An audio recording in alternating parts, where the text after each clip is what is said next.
Hello everyone, welcome back to my channel. I hope कि आप सब ठीक होंगे और मैं भी बिल्कुल ठीक हूँ। और मैं आज आपके साथ शेयर करूँगी अपना लिविंग रूम मेकओवर और उसका टूर दूँगी एक छोटा सा। और ये मैं बना रही हूँ टूना सैंडविच ब्रेकफास्ट के लिए। तो मैंने टूना फ़िश मंगाई हुई थी फ्रोज़न, फ्रेश टू होम से। और मैंने पहली बार ये टूना फ़िश बनाई है। उसे मैंने पहले फ्राई करके रख लिया था, कुछ मसालों में मैरिनेट करके उसे फ्राई किया था। और फिर उसका टेस्ट हमें कुछ ज़्यादा ऐसे खाने में पसंद नहीं आया, तो मैंने सोचा उसका सैंडविच बना लेती हूँ। तो मैंने कुछ वेजिटेबल्स ग्रेट कर ली थी, कैरेट, प्याज और शिमला मिर्च, खीरा और मूली। और इसमें मैंने ब्लैक पेपर डाला है, ब्लैक सॉल्ट डाला है और ये टूना फ़िश को श्रेड करके डाला है इसमें। इसे थोड़ा सा मिक्स करने के बाद मैं इसमें डालूँगी सैलड ड्रेसिंग और थोड़ी मेयोनेज़ और मस्टर्ड। मैंने ऑलिव्स भी डालने का सोचा था, लेकिन फिर मैं भूल गई बिल्कुल। और इसमें ऑलिव ऑयल का भी टेस्ट बहुत अच्छा आएगा, और आपके पास एक्स्ट्रा वर्जिन ऑलिव ऑयल हो तो वो भी डालें।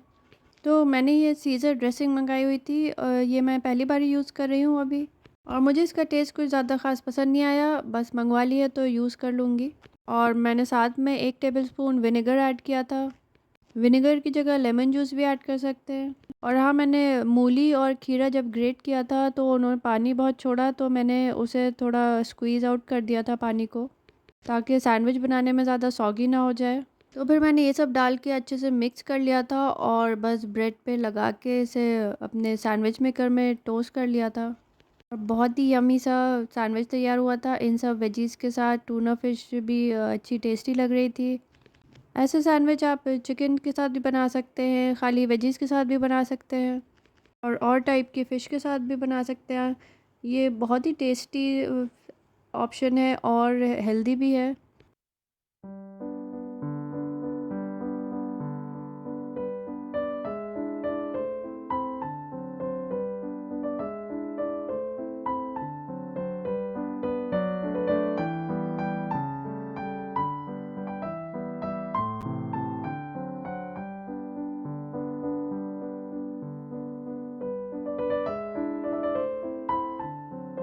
और बच्चे स्कूल चले गए थे और हस्बैंड ऑफिस चले गए थे, तब फिर मैंने ये निकाला। मैं सोचा आज लिविंग रूम का मेकओवर कर लेती हूँ। तो मैंने ये सोफ़ा कवर्स लिए हुए थे पहले से, और आज मैं पहली बार इन्हें निकाल रही हूँ बिछाने के लिए। काफ़ी दिन से मैं सोच रही थी कि चेंज करूँगी सोफ़ा कवर्स, लेकिन टाइम ही नहीं मिल रहा था। तो फाइनली आज मैं ये काम करने लगी हूँ। और मेरा फर्नीचर सारा डार्क ब्राउन है, तो मैं जो बेज और डार्क ब्राउन का थीम रखूँगी।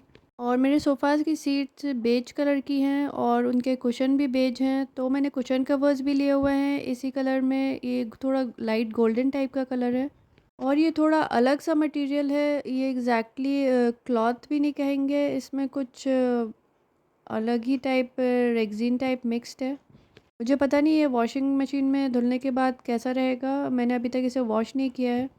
इसमें वैसे एक अच्छी बात लग रही है मुझे कि इसमें थ्रेड्स नहीं निकलेंगे। मेरा जो लास्ट वाला सोफ़ा कवर है उनमें काफ़ी थ्रेड्स निकल आए हैं।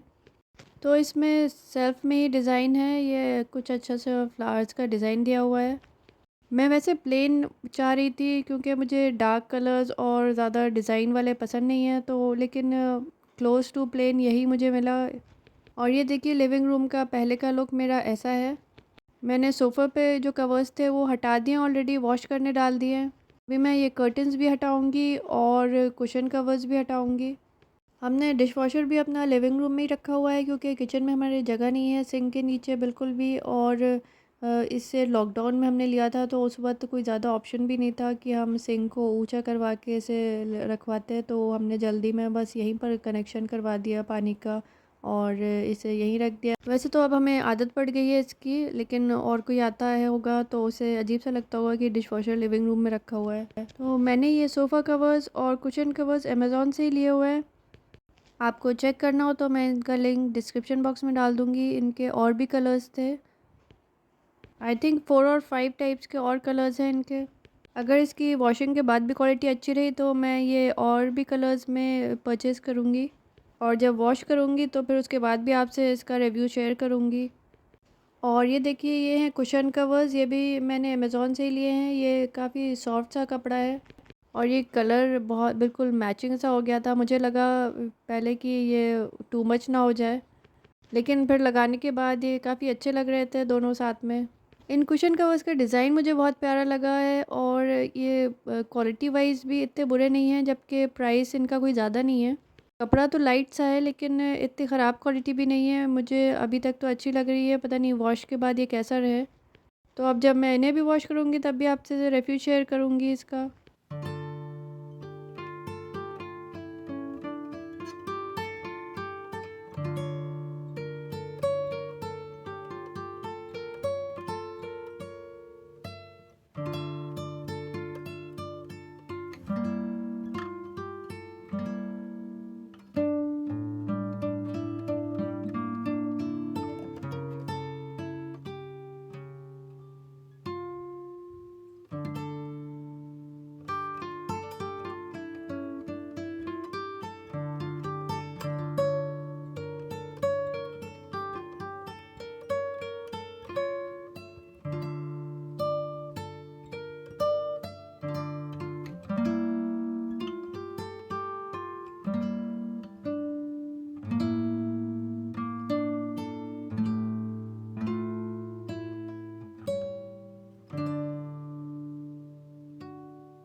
तो ये देखिए, सोफ़ा कवर्स और कुशन कवर्स चेंज करने के बाद कितना लुक चेंज हो गया, कितना लाइट सा अच्छा सा लग रहा है। और ये मैंने टेबल कवर भी बिछा दिया था।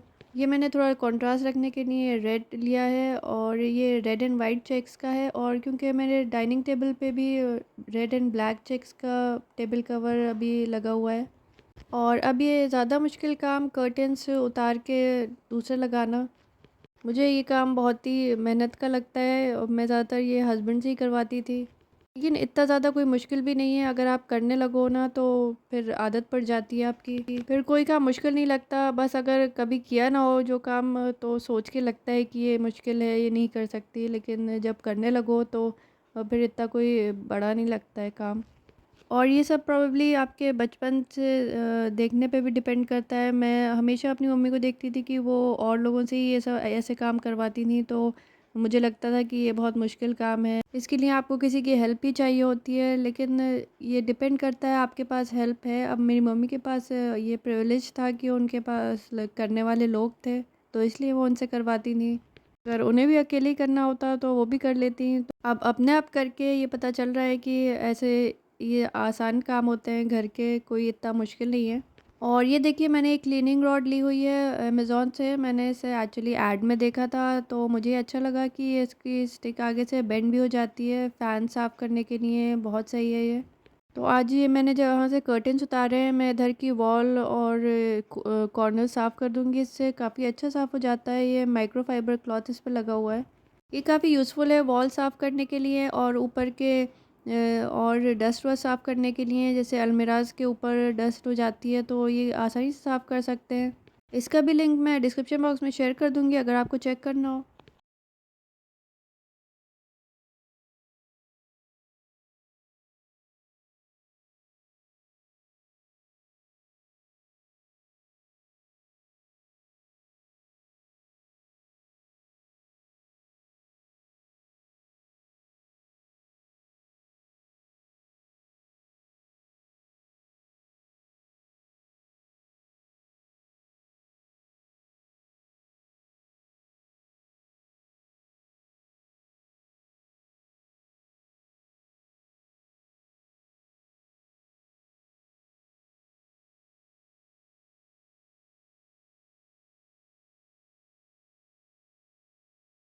और ये देखिए, ये है फाइनल लुक मेरे लिविंग रूम के मेकओवर होने के बाद। एक्चुअली मैंने कुछ ज़्यादा नहीं किया है, बस कर्टन्स चेंज किए हैं और कुशन कवर्स और सोफ़ा कवर्स चेंज किए हैं। लेकिन इतना ही करने से काफ़ी लुक चेंज हो जाता है, काफ़ी डिफरेंट सा नया सा लगने लगता है, तो हर थोड़े दिन पे मैं ये कर लेती हूँ। वैसे मैं होम डेकोर और उस पे ज़्यादा स्पेंड नहीं करती हूँ, क्योंकि अभी बच्चे कुछ चीज़ जगह पे नहीं छोड़ते हैं, इधर-उधर सब कर देते हैं, तो मैंने उसमें ज़्यादा इन्वेस्ट नहीं कर रखा है और हम लोगों ने ज़्यादा शेल्फ्स भी नहीं बनवा रखी हैं लिविंग रूम में। जब हम लोगों ने ये घर परचेज़ किया था तो हम लोगों के पास ज़्यादा फंड्स भी नहीं थे, क्योंकि लोन लिया हुआ था और अगर सारे इंटीरियर्स करवाने लगो तो बहुत ज़्यादा खर्चा हो जाता है। वैसे तो ये भी एक आइडिया है कि आप एक बार इन्वेस्ट कर दो तो फिर बाद का आराम हो जाता है। वैसे तो कभी बहुत ज़्यादा मुझे कमी लगती है कि हम लोगों ने सारे इंटीरियर्स क्यों नहीं करवाए, क्योंकि 2 रूम्स ऐसे हैं जिसमें हम लोगों ने अलमीरा नहीं बनवाई, बस एक बेडरूम में बनवाई है और एक गैलरी में जगह थी तो उस वो बनवाया है। और किचन में सारी मॉड्यूलर किचन पूरा बनवाया है। तो लिविंग रूम में बहुत ये लगता है कि कमी है इस चीज़ की कि हम लोगों ने शेल्व्स नहीं बनवाई। लेकिन हम लोग फर्स्ट टाइम ही घर परचेज़ कर रहे थे तो ज़्यादा एक्सपीरियंस नहीं था और फिर ज़्यादा लोन में हम लोग दबना नहीं चाह रहे थे। ये चाह रहे थे कि बस लोन भी जल्दी से ही पे कर दें, फालतू में हम लोग इंटरेस्ट क्यों देते रहें।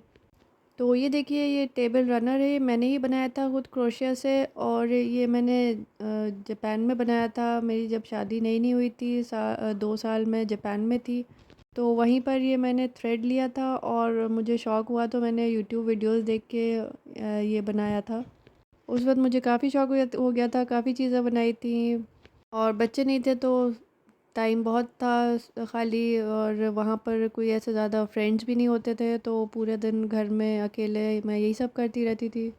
और फिर इंडिया आके भी मैंने पूरी प्रेगनेंसी अपने क्रोशिया किया और मेरा ये हाल हो गया था कि मेरी फिंगर्स बहुत स्टिफ़ होने लगी थी और एंड ऑफ प्रेगनेंसी में जब मैं सुबह को उठती थी तो बिल्कुल ऐसे अकड़ी हुई होती थी।